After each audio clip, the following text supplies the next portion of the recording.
Colon cancer is the second leading cause of cancer death in America. And the pandemic is making the problem worse because many people are electing to delay or cancel their colonoscopies. But now a doctor in Oklahoma City has developed a way to make those screenings easier. Steve Shaw has the story. 51-year-old Michael Todd has lived with Crohn's disease since he was 24. Since then, he's endured at least 10 colonoscopies. My first experience was not delightful. Experts say colonoscopies have been universally hated, not because of the invasive procedure itself, but because of what patients have to endure the day before. As a guy who's gone through many of these procedures, you like to dodge them. The conventional method forbids patients from eating anything, and they have to drink at least a gallon of laxative-loaded liquid that tastes bland and, let's be honest, pretty bad. And my wife would just get on to me. You got to drink it. You have to drink it.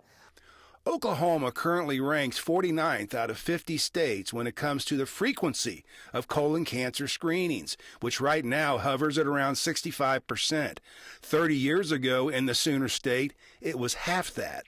Keep telling people as much as you want that, you need to get your colonoscopy, but unless you fix the problem, it's just not going to change things. Oklahoma City gastroenterologist Jeff Scott has done more than 40,000 colonoscopies. He says for too long, the experts got it partially wrong.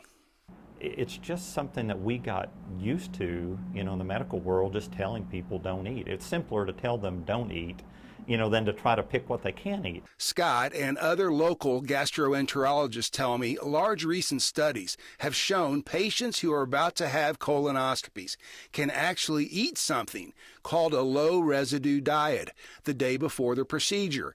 The diet avoids fruits, vegetables, nuts, and grains. In 2016, Scott started a company called Happy Colon Foods. It's comfort foods, it's easy to do.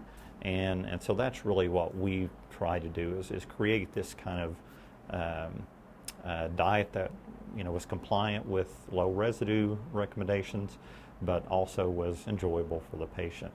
Happy Colon Foods includes maple-flavored oatmeal, pasta, barbecue potato chips, macaroni and cheese, and cookies.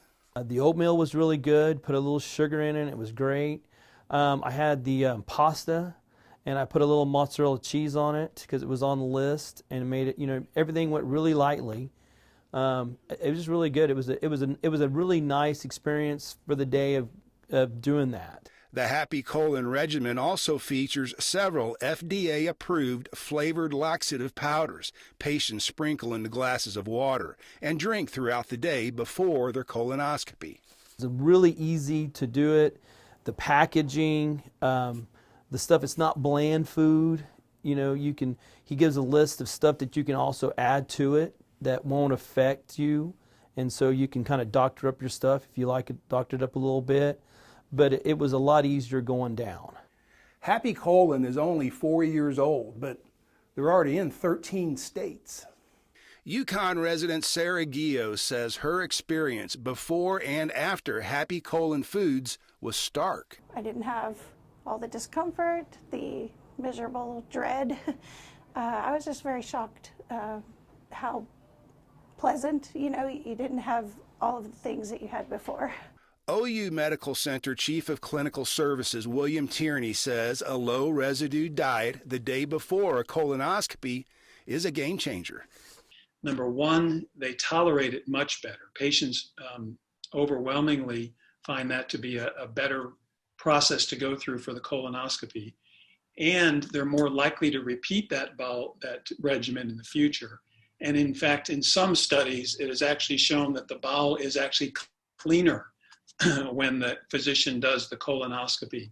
Gastroenterologist Salman Nusrat says Happy Colon Foods is a needed tool in trying to offset COVID-19.